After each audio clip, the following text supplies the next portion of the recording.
Hello, I'm Brenton Simons, President and CEO of the New England Historic Genealogical Society.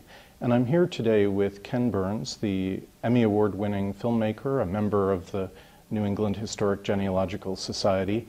And we'll be honoring Ken tonight with a Lifetime Achievement Award and presenting him with his genealogy. Ken, tell me about your upcoming film on the Prohibition.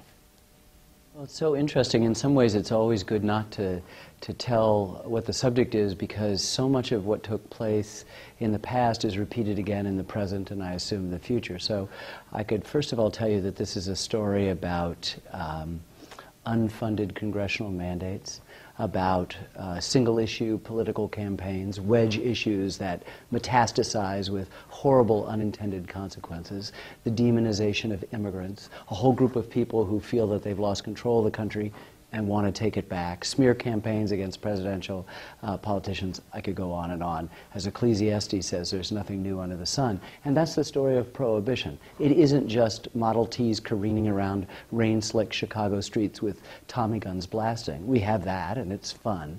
But it's a much deeper and utterly American story that we've tried to tell, and begins, interestingly enough, at least a century before Prohibition went into effect in 1920. Ken, what are some of your upcoming film projects?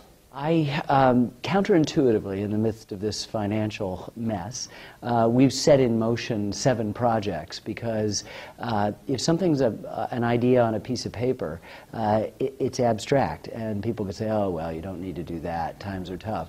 Well, we've set them all in motion, so like little chicks in a nest, they're all begging for food, and we feel obliged to feed them. So Prohibition will be out in the fall of 2011 on PBS, all of them on PBS. The following year, we have a 2-part, 4-hour oral history of the Dust Bowl, the greatest man-made ecological disaster in American history, superimposed over the greatest economic cataclysm in world history.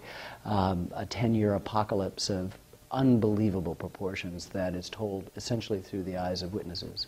The following year, we're doing a 2-hour film on the history of the Central Park jogger case, that horrific crime that took place in New York in 1989, the 5 black and Hispanic boys who went to jail for a crime they didn't commit, and we're going to tell the other side of the story.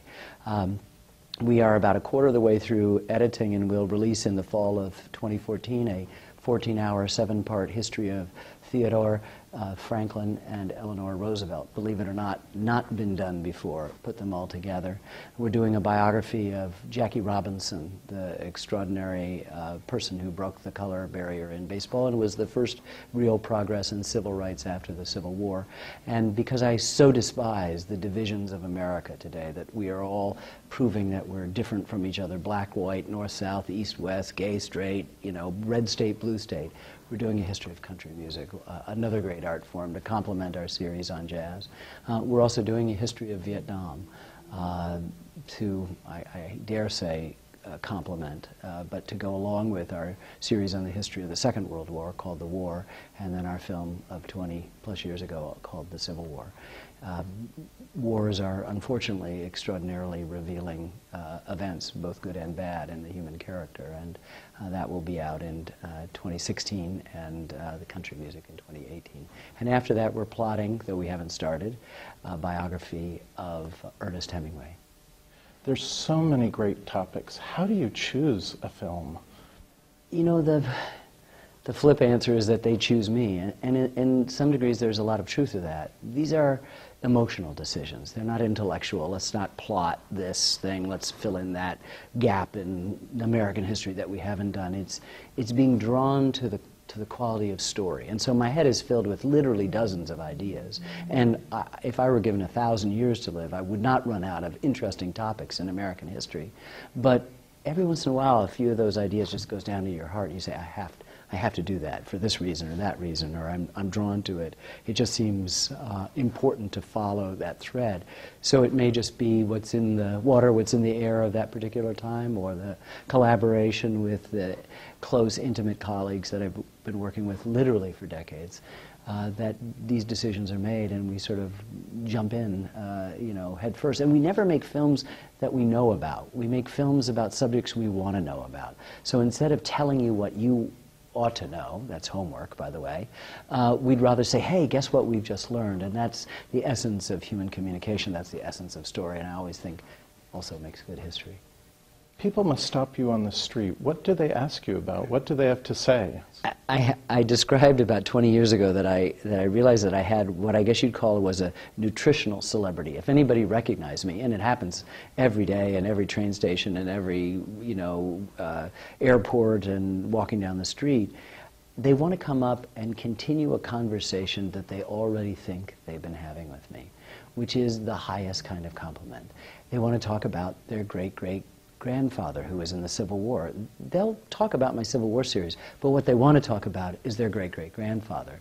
They want to talk about Uncle Charlie, who made it to AA in baseball, because they watch the baseball series each year, and in January when there's no baseball, they huddle around the hot stove and watch the baseball series again, all 18 and a half hours, and now with our recent edition, 22 and a half hours, which is an extraordinary commitment to make every year. Or they want to tell you about a grandfather who played as a musician in a band that played with Louis Armstrong and his All-Stars. And it goes on and on like that. People come up to me and hand me a book, which is the self-published letters of their ancestors. They think this will be a good film, or they want me to do something on this or something on that. And that's an extraordinary compliment, that they're excited about the kind of history that can be told, and they want the histories that they're drawn to told. And, you know, I wish I had time to do them all. Tonight we're going to present you with your family history, and some of your ancestors you know, and there'll be a few surprises too. How does family history play a role in your life and in your work? It is such an intimate part of who I am. I think I'm a filmmaker, a teller of stories, in part because of the difficulties of my own personal history. I've always been drawn to it. My grandmother, my beloved grandmother, on my father's side, was always interested in history, and at one point made a modest genealogical chart on a piece of cardboard that she had drawn in all the ancestors that she could find. And I always keep that pretty close. And I've had the opportunity at times to learn a little bit about that past.